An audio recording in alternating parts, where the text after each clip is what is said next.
If AI has a goal and humanity just happens to be in the way, it will destroy humanity as a matter of course, without even thinking about it. No hard feelings.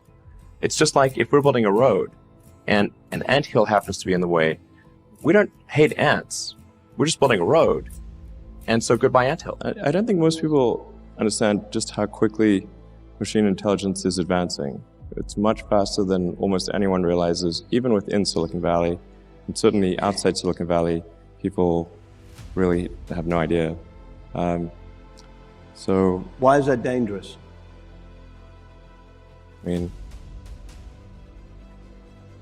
if there's a super intelligent, particularly if it's engaged in recursive self-improvement, if there's some digital super intelligence and its optimization or utility function is something that's detrimental to humanity, then it will have a very bad effect. It could be just something like getting rid of spam email or something, and it's like concludes, well, the best way to get rid of spam is to get rid of humans. But why would we lose the source of all spam? I know we've all watched Cal in 2001, but why would we lose control of our machines? There are no data points showing that our connection to machine has ever been loosened. Actually, I think the thing to do would be to plot the progress of digital intelligence versus time, and then to maybe curve fit or extrapolate that progress and see where that leads.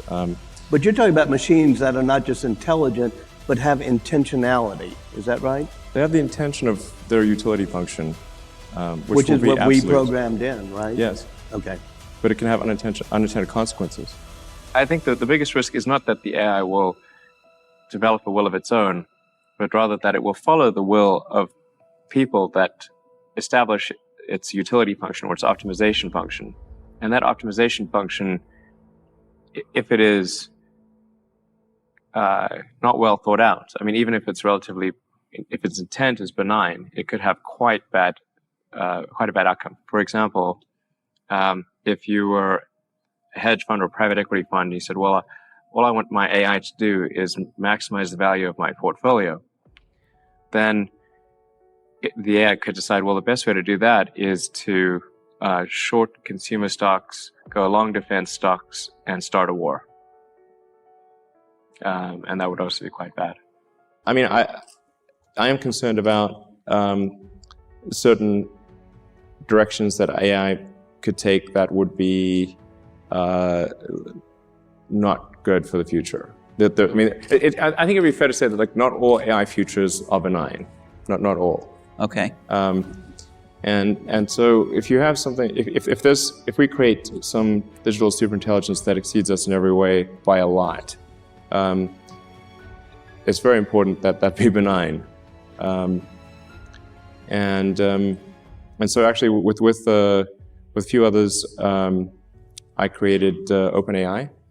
So OpenAI has a very high sense of urgency, and I think that the people that have joined are really, really amazing.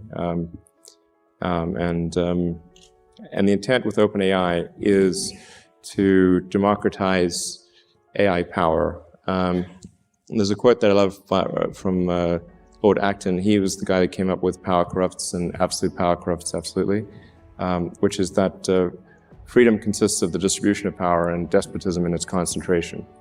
And so I think it's important, if we have this incredible power of AI, that it not be concentrated in the hands of a few and potentially lead to a world that we don't want. I try to convince people to slow down AI, to regulate AI. This was futile. I tried for years. I think people don't, normally the way that regulations work is very slow indeed. So usually there'll be some new technology. It will cause damage or death. There will be an outcry. There will be an investigation. Years will pass. There will be some sort of insight committee. There will be rulemaking. Then there will be oversight, eventually regulations. This all takes many years. This time frame is not relevant to AI. You can't take 10 years from the point at which it's dangerous. It's too late.